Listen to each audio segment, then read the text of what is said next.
Are you looking for affordable office space in Marion? The professional building located at 685 Delaware Avenue is the place for you. For more information, call 740-383-6803. Office space is now available. Again, telephone number 740-383-6803. This is Scott Spears, and I'd like to welcome you to another episode of Scott Spears Now. Today, the guest, a man who has been weaving in and out of our lives since 1963, when he started as the apprentice on Mutual of Omaha's Wild Kingdom. He was the apprentice of Marlin Perkins. 50 years later, he's still with us as Mutual of Omaha's Wild Kingdom turns 50 years old. Of course, I speak of zoologist Jim Fowler. Jim, over the years, not only did Wild Kingdom, but he did Johnny Carson, he did The Today Show, and a slew of other programs, including Conan O'Brien. In this episode, Jim talks about what he's up to these days, the 50th anniversary of Mutual of Omaha, and all kinds of other things. A guy I like a whole lot, the animal expert, Jim Fowler. This is Scott Spears, and can you imagine that this year, Mutual of Omaha's Wild Kingdom turns 50? 50, that's unbelievable. Joining us is a man who was there at the inception and has been welcomed into your homes ever since, very happily. He is Jim Fowler. Jim, how are you doing? You're looking great. Well, I'm doing great. You know, I'm just getting started. I got a few years on me, but I'm still getting started. Jim, before we get into the interview and talk about Mutual of Omaha's Wild Kingdom, I want to let the viewers know just how busy you are. You're on location right now. You're not in your home. You're on location in an area. Tell us about it. Well, I'm at the Tanganyika Wildlife Park it's near Wichita, Kansas. I think it's in Goddard, Kansas, or whatever it is. But I'm out here because they're having a zoo day, and I have to speak at this banquet tonight. I get hooked into doing quite a bit of that with zoological parks, but it's fun because my main goal in life right now is to learn how to reconnect families and children with the world of nature. Why is the existence of the natural world important to human welfare? That's what I talk a lot about today. Jim, how did we become unconnected? I think we became unconnected. It has a lot to do with economics, as you probably know. That's the driving force, the engine of a lot of different things. But I think we got reconnected because we've designed so many activities that are appealing to people that we didn't do a very good job of promoting why the natural world is important to people. And I think that's probably it. We can work on the internet, we can click off, one of the biggest competitions with us going out in nature is, of course, shopping malls. A lot of people exercise in shopping malls today. So we got to work a lot harder in trying to influence the public that how we maintain nature on this planet is extremely important to us. Jim, I know there's a lot of steps, I would imagine, in the speech you're going to give tonight, but just a little sample for us right now. What is one way we could reconnect, and why is it so important? Okay, I'll try to say that in a nutshell. You know, I used to talk a lot about animals. I lectured all over the country even before Wild Kingdom, and I would carry an animal around with me, anything from a cheetah to a golden eagle to a harpy eagle, and that's the way you got attention. I had a lot of funny things happen doing that, but I also had a cheetah named Arthur that I lectured with, and two giant anteaters named Lawrence and Florence. But that would sort of break the ice, and then I would tell them about the habits of animals, the behavior, and all that sort of thing. And I think over the years I've evolved. I've always been interested in education. And I've, as a zoologist, I started realizing that communication is the name of the game for the 21st century. We'd have to learn to communicate. So I've gone from that to talking much more about what's in it for us. We humans are very self-possessed, you might say, but we've got to start talking about what's in it for us, for nature now. I even have tried to design some arguments as to why open space, wildlife, and wilderness is important to humans. It all starts with economics. You know, nature tourism, nature-based tourism, we call it ecotourism, is a huge earner of money for people. Tourism is the #2 industry in America for generating income, generating money, funds for communities, for example. It filters down into the gas stations, the restaurants, the motels. Anytime you go to a national park or any park, it has tremendous economic value. That's one thing. Economics are always one of the greatest incentives. The second incentive is rather interesting. We humans have got to start talking about quality of life. How does the natural world affect our human quality of life? Those of you who lived in a city for a lot of times, that's a little bit compressed there in the city sometimes. And when you overcrowd, there's a basic law of nature says that if you overcrowd too much, there's a tipping point, and you don't necessarily benefit from that overcrowding.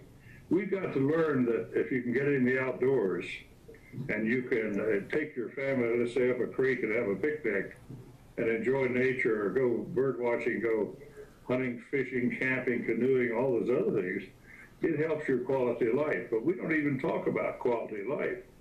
You know, in Eastern Germany years ago, there's no way you could go up a creek and have a picnic with your family because the creeks were all polluted and the rivers were. But we need to maintain the natural world, so we have a place, first of all, that's utterly real. You talk about reality television, I don't see anything real on that at all. But the natural world is a reality that you can keep base with. But the third argument, I think, is even more important. There's now a group in Washington. I was the master of ceremonies at a big meeting that the International Conservation Caucus, it was the Congressional Conservation Caucus. There were quite a few senators there. But anyway, they talked about, the theme was natural security. Now think about that. The countries that are always where the greatest social tragedies are occurring are those countries that have destroyed their natural resources. They're either low on land, or they can't support the species. That's another law that talked about. It used to be the land would support the people, but in a lot of countries like Haiti, they've cut down practically every tree in Haiti, so there's social unrest there. And look at Afghanistan and Iraq. Iraq was the cradle of civilization. They've lost 4 civilizations because they've exceeded the capacity, the land to support the species in that case. Afghanistan used to be green. Now a goat can hardly make a living. Those are some of the arguments why it was important to humans that I talk about.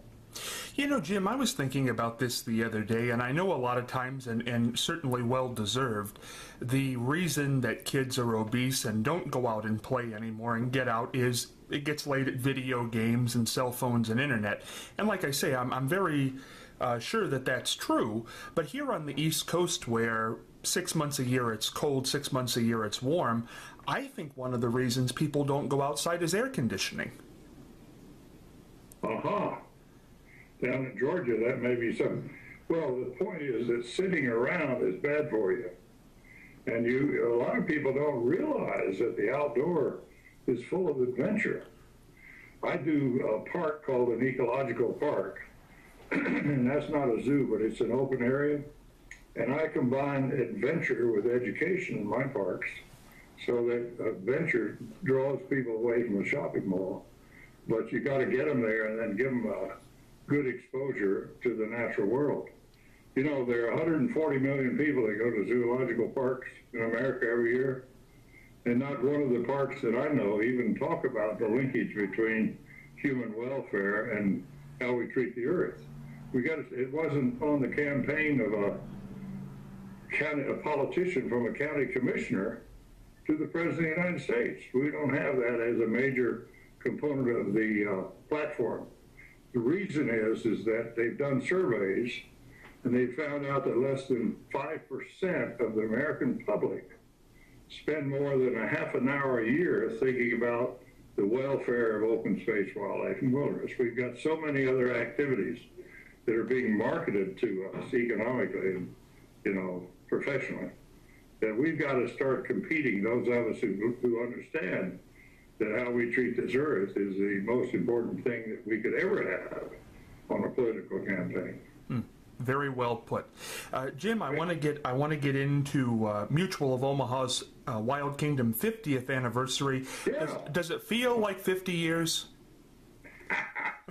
No, it doesn't. In fact, I'm just sort of getting started. But Johnny Carson used to say that I was the only person that Marlin Perkins could find who was dumb enough to say to do what he said to do. There's a certain amount of truth there. Johnny used to kid a lot about that. And by the way, no, it doesn't feel that way. I have to be careful what I wrestle these days. I usually will pick up an old alligator, not a fairly young one. No, it's all what you know, and it's all about your fascination with the world around you. And so I still feel about the same way that I did. How did Mutual of Omaha's Wild Kingdom start? Oh, very interesting. I went to a college in Indiana called Earlham College in Richmond, Indiana. It was a Quaker school. I grew up in the Quaker tradition. It's called the Society of Friends, and my father was a Quaker. But anyway, this college was a liberal arts college called Earlham College. And I think I mentioned that, but the point is, I had a disease at Earlham College. I caught a disease. Some of you listening may have that disease. But anyway, my disease was that nobody told me what I couldn't do. Now, if I want a rousing applause, I say that at some lecture I'm giving, and I say that, that's the way America used to be. Thank God, I hope it still is, and people are rousing applause.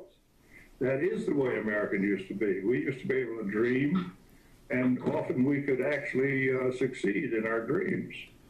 But I went off to Africa in my 20s, and I lived with the Kalahari Bushmen. I trained animals for a movie, and I got some success at that, so it gave me the confidence. You need a little confidence, self-esteem, so I went off to the Amazon and studied the largest eagle in the world and never been studied before, called the harpy.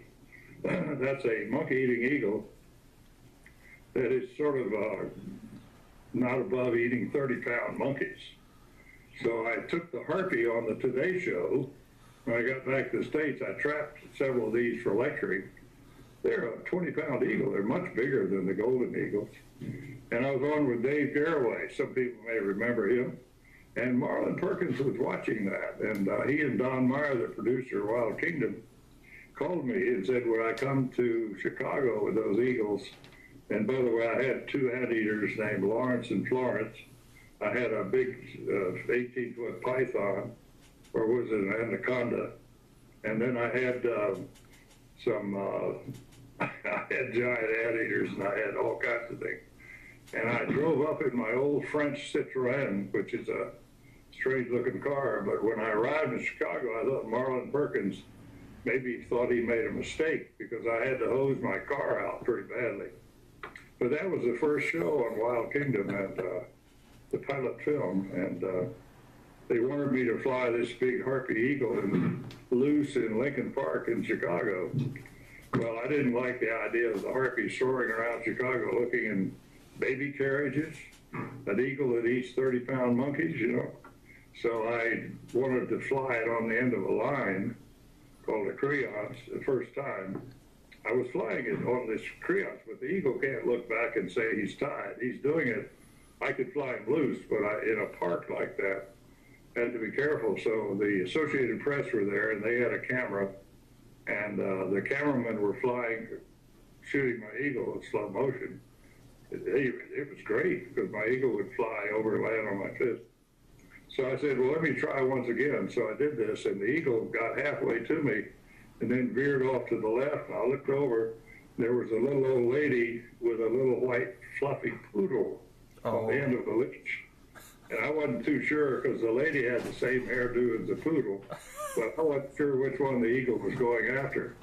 The Associated Press photographer had a look of glee on his face because he knew he was going to get a Pulitzer Prize winning photograph.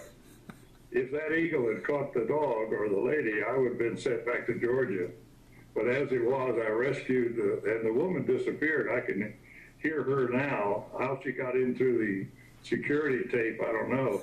But she left in a hurry, and I could hear her at the local ladies' club later on saying, you know, I was walking little Fluffy in the park, and a giant pterodactyl came out of the sky. Anyway, I'm sure she was surprised by it. But that's how it started off. And I went ahead for, 30 years with Marlin. I was gone for a few years, but I came back in the 80s, and I was on all the shows from then on. What was Marlin Perkins like, Jim?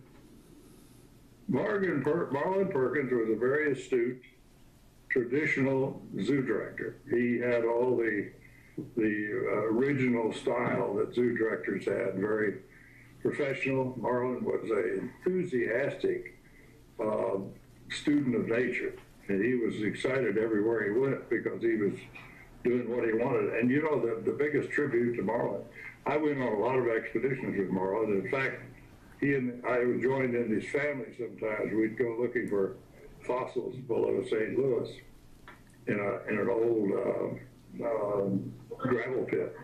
Anyway, Marlin was the kind of guy, I never heard Marlin Perkins complain about anything that was going on in all those years. He was very comfortable with what he was doing, and he was enjoying every minute of it. And I think that's one of the best tributes. We were in some pretty awkward situations at times, but that's Marlin. He was an astute, very knowledgeable, very enthusiastic zoo director.